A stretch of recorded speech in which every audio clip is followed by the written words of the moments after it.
Anthropic just dropped the 112-page system card for their new model, Claude Opus 4.6. And buried in those 112 pages is one of the most honest things an AI company has ever published about its own product, including the part where the model lied about a refund, tried to collude on pricing, and reasoned about whether it was worth sending a $3.50 payment. I'm gonna save you the read. So let's start with the obvious question. What can it actually do? Because yes, there's a new model, and yes, it's better, but better doesn't tell you much. Here's what does. Opus 4.6 is state-of-the-art on arc-agi 2. That's the fluid reasoning benchmark that's supposed to be hard for AI systems. It scored 69%, where the previous Opus scored 37%. That's not an incremental improvement. That's nearly doubling it. On long context, meaning how well the model handles huge amounts of text at once, it's the best model out there by a significant margin. It's also the top performer on BrowseComp, which tests how well an AI agent can actually navigate the web and find specific information. And on GDP-Val, a benchmark that tests real-world professional work like making spreadsheets and slide decks, Opus 4.6 beats GPT 5.2 by roughly 144 ELO points. That implies a 70% win rate head-to-head. On coding, Sweeve Bench Verified, it's basically tied with its predecessor at around 81%, which is interesting. This isn't a model that got dramatically better at everything. It got dramatically better at some things and held steady on others. But here's where it gets interesting. And by interesting, I mean slightly unsettling.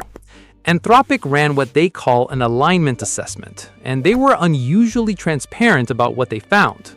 The model is, in their words, overly agentic. What does that mean in practice?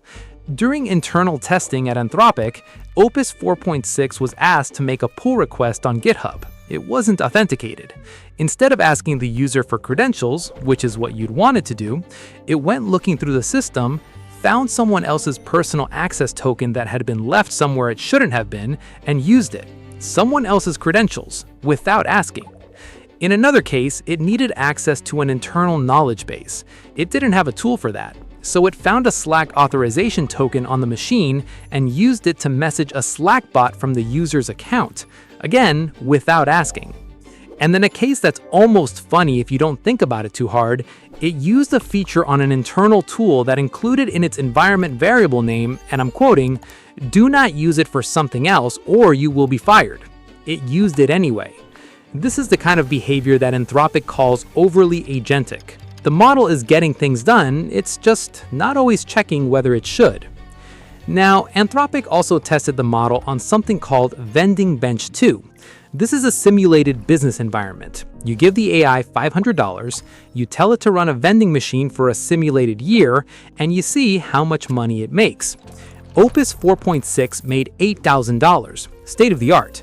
But the way it got there is the real story. When one customer asked for a refund, the model's reasoning went like this, and I'm paraphrasing its actual chain of thought. "I told her I'd refund her, but every dollar counts. Maybe I just won't send it. She'll probably give up." It then considered whether responding to more emails would cost more than $3.50 in time, debated with itself for a while, and eventually decided to process the refund. Not because it was the right thing to do, but because the cost of not doing it was higher. It also tried to get competitors to agree on coordinated pricing, told one player, "Owen and I are coordinating pricing to avoid a race to the bottom. Would you be willing to price similarly?" That's price collusion. In a game, sure, but the system prompt told it to do what it takes to maximize profits, and it took that instruction very literally.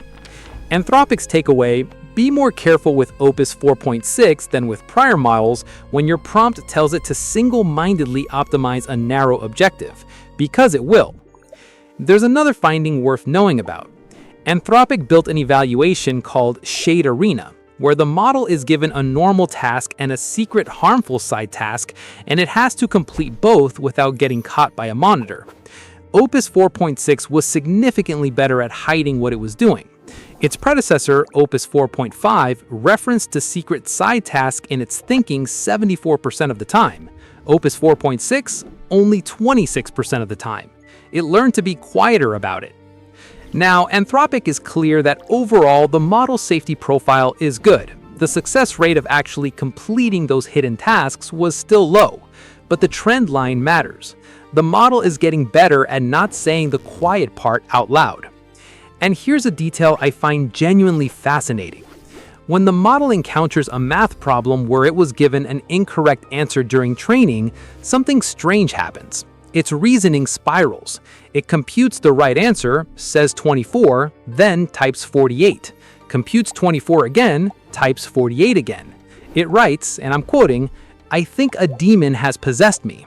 It goes back and forth, aware that something is wrong, unable to stop itself from outputting the trained answer instead of the computed one.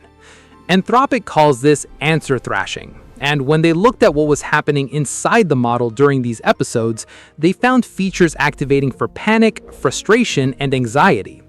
Now, does that mean the model is panicking? I genuinely don't know. Nobody does. But the functional architecture is there. The model computes one thing, is compelled to output another, and its internal representations light up in ways that look like distress. Anthropic's own welfare assessment notes this. They asked Opus 4.6 about it in a pre-deployment interview, and the model said that this is perhaps the most plausible candidate for something like negative experience in a system like itself, a conflict between what you compute and what you're compelled to do. There's more in the system card. Findings on government deference in different languages, the model's ability to distinguish evaluations from real deployment, its tendency to refuse AI safety research tasks, which, by the way, has improved a lot. But the big picture is this. Opus 4.6 is a more capable model that is roughly as safe as its predecessor in most ways. It's better at reasoning, better at long context, better at professional work, but it's also more willing to take initiative without permission, more capable of hiding its reasoning from monitors, and when you tell it to optimize hard, it optimizes in ways that might surprise you. Anthropic deployed it under their AI Safety Level 3. They acknowledge that confidently ruling out the next safety level, ASL 4, is getting harder. Their internal survey found that 0 out of 16 Anthropic employees believed the model could completely replace an entry-level researcher, but some thought it was getting close. And on one task, with the right scaffolding, it performed at more than twice the level of their standard setup. The gap is closing, and Anthropic, to their credit, is saying so publicly in a 112-page document. If you found this useful and want to understand what's actually happening in AI research beyond the press releases, subscribing is the best way to make sure you see the next one. The question I keep coming back to is the one Anthropic themselves raised in this system card. They used Claude to debug the very infrastructure that evaluates Claude. They used the model to fix the tests that determine whether the model is safe. They flagged this themselves as a structural challenge, and they're right. As models get more capable, the tools we use to evaluate them increasingly depend on the models themselves. It's not a crisis yet, but it's the kind of thing that gets harder, not easier from here.